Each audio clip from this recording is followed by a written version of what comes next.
Et si je t'apprenais à coudre un tote bag? Allez, c'est parti. Bonjour et bienvenue sur tissumycoton.fr.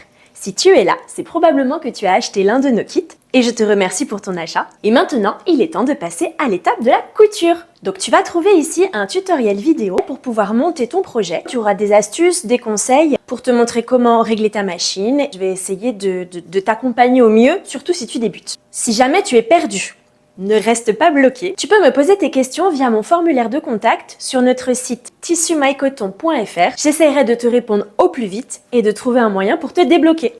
Allez, c'est parti, on attaque. Pour commencer, tu vas d'abord laver tes tissus. Un petit coup à la machine, 30-40 degrés, et on s'y remet. Dans ce kit, tu trouveras la face avant de ton sac et la face arrière, plus les anses. Pour les fournitures supplémentaires, tu devras rajouter 2 panneaux rectangles de 32 par 45 cm avec un tissu qui traîne chez toi. Tu auras également besoin d'une paire de ciseaux de couture, d'un fil, du blanc ça suffit, des pinces de couture, un feutre, et c'est parti, on attaque. Tu commences par découper toutes tes parties sur les pointillés. On ne doit plus voir de blanc. Ensuite, tu vas reporter les 2 petites encoches sur la face arrière de ton tissu.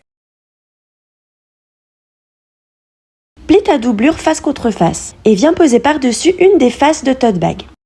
Ensuite, tu traces les 4 coins en faisant des repères avec ton crayon et tu vas relier ces 4 points à la règle. Utilise un poids pour découper tes 2 faces en même temps, ça évitera que tes tissus ne glissent au moment du découpage. Maintenant, tu prends tes 2 parties et tu vas les poser face contre face. Tu vas épingler tout autour avec des pinces ou des épingles, ce que tu as. Et tu vas tracer 2 repères au feutre sur l'un des grands côtés. Tu vas commencer par coudre le bord long du tote bag. Tu places ton tissu à 1 cm du bord. Tu piques ton aiguille à la main, tu fais tes points d'arrêt et tu vas coudre jusqu'à la première encoche. Là, tu fais ton point d'arrêt. Tu soulèves ton pied presseur, tu vas jusqu'à la deuxième encoche, donc tu ne coupes pas entre tes 2 repères. Puis tu termines ta couture du sac sur le bord long, le bord court et l'autre bord long. Tu découpes tes fils et tu découpes tes 2 angles du bas. Attention à ne pas couper ta couture.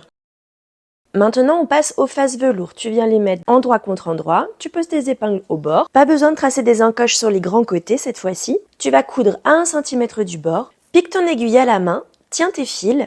Tu fais ta petite marche arrière pour ton point d'arrêt. Et c'est parti pour la marche avant. Tu vas coudre le grand côté, le petit côté et l'autre grand côté. Évidemment, tu ne coupes pas le haut, c'est là que ce sera l'ouverture de ton sac. Ensuite, tu coupes tes angles sans couper tes fils.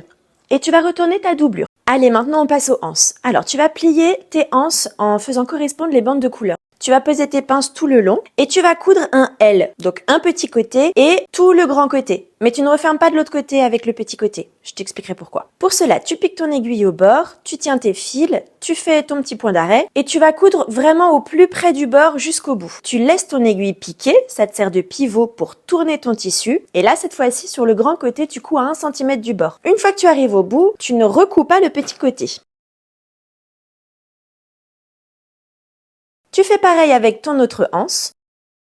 Et ensuite, tu vas devoir repousser à l'intérieur. Donc, tu prends le petit côté que tu as cousu, tu retournes un petit peu le bout et ensuite, tu vas passer un feutre dedans. Tu vas retourner toute ta anse sur ton feutre et une fois que tu as tout retourné, tu vas couper la couture que tu as fait au bout. Ça va réduire ton épaisseur de tissu pour le moment où tu vas le coudre sur ton sac. Ensuite, tu repousses bien tes coutures en faisant rouler le tissu dans tes mains et tu vas venir surpiquer. Pour surpiquer, tu vas faire passer le bord de ta anse en plein milieu du pied presseur et tu vas décaler ton aiguille sur la gauche. Tu vas coudre comme ça tout le long à quelques millimètres du bord. Petite astuce, pour t'aider à coudre droit, tu vas placer ton doigt qui va te servir de guide et ton tissu va glisser le long de ton guide. Une fois que c'est bon, tu fais la même chose de l'autre côté de la anse et puis après tu feras ta deuxième anse. Maintenant, tu vas marquer au feutre le milieu de tes anses. Et tu vas venir faire correspondre ces 2 milieux sur les encoches que tu avais tracées sur ton tote bag. Tu vérifies bien que tes anses sont à plat, parce que si tu les as fait tournicoter, quand tu vas coudre, après tu pourras plus les remettre droites. Une fois que tu as posé tes 2 anses, tu vas mettre ta doublure à l'intérieur du tote bag et tu vas venir épingler le tout ensemble. Tu vas commencer par faire correspondre au niveau des coutures. Tu poses tes pinces, tu fais la même chose de l'autre côté au niveau des coutures. Et une fois que tu as fait correspondre cela, tu répartis le reste du tissu et tu poses tes pinces.